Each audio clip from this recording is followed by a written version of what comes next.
Good afternoon and Happy New Year. This is 2010. This is my very first video blog entry, so bear with me if it's not totally as smooth as I would otherwise have it. I'm going to do this first video blog on the subject of credit scoring. Credit scoring is, of course, near and dear to all of our hearts because credit scoring controls basically the amount of money that we pay to borrow money. That's really what it comes down to, and also the terms that we get to borrow on. Two things to know. First of all, just to keep this video blog short and sweet, the two key things to know that have come down recently. If you go on to the internet, the FICO, the Fair Isaac Company. Fair Isaac is the company that basically licenses out the FICO scoring system. The Fair Isaac Company very recently, like within the last couple months, finally released some information about how much damage to your credit score occurs for different types of derogatory credit events. And it's very interesting information. You need to basically go online and look for Fair Isaac and put in quotes damage points. And there's actually a little grid that they released. Put in FICO or Fair Isaac, quote, damage points, end quote. And it's a little grid that they released. I'm not going to repeat it here. But basically this little grid gives you a pretty good and accurate idea of what kind of damage to your credit score is going to occur if you have a foreclosure, if you have a repossession, if you file a bankruptcy, if you have a 30-day or a 60-day late pay. It gives you a pretty good idea of the amount of damage to your credit score that's going to happen. Okay, that's development number one. That's fairly recent. Development number two, believe it or not, the Federal Trade Commission, various the Congress, the big credit bureaus, everyone's been beating the drum continuously for the last 5 years since the passage of the FACT Act, the Fair and Accurate Credit Transactions Act of 2003. They've been beating the drum continuously about credit scores and credit reports need to be more accurate.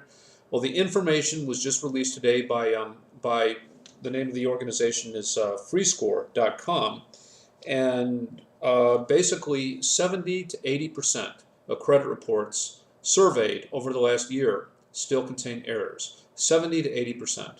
That means that there is probably a 3 in 4 chance that your credit report has some error in it.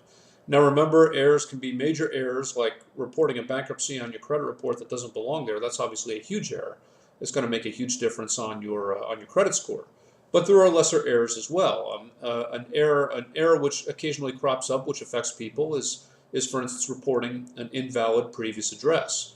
Someone has an invalid previous address, let's say in Kansas City, and it crops up on their credit report. Well, what happens? It looks innocuous if you just pull it up on your credit report.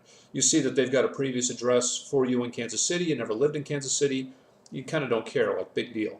It actually is very important to clean up that information, and I'll tell you why.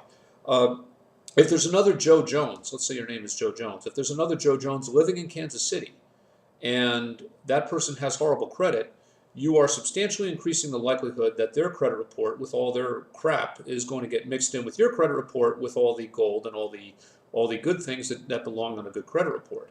So if you see an invalid previous address, that's actually a red flag. It's not that anything immediately bad is happening, but in the future, it means that bad credit from someone else's credit report can get slopped onto your credit report. So when you're looking over your credit report, pull your credit report. The place to pull it is annualcreditreport.com. That's where you can get it for free. All these services, credit monitoring and all that, I think it's all overpriced. I mean, pull your credit report from annualcreditreport.com. It's once a year for free, no matter what your circumstance is. Pull it, review it. We recommend to our clients pulling the credit report. You don't have to obsess about it. Don't pull it every day or every 3 hours or something like that. I would recommend pulling it maybe every 2 to 3 months. Keep an eye on it. Make sure that the information on it is accurate. Not only the credit lines that are being reported, but also your correct name, your correct address, your correct social security number, those things. If any of those things are inaccurate, just as you would with an inaccurate trade line, just as you would with an inaccurate credit line, dispute it in writing. I'm sorry, dispute it in writing via certified mail with the credit bureaus. If you go to my website, www.socalcreditdamage.com. www.socal, credit damage, creditdamage, all one word, socalcreditdamage.com. We have a sample letter there, and we also have addresses for the 3 credit bureaus. Dispute it with the credit bureaus. Keep your credit reports accurate in all particulars, starting in 2010 and going on forward into the future. Anyway, Happy New Year. I hope this little video blog post has been helpful to you, and thanks for listening. Take care.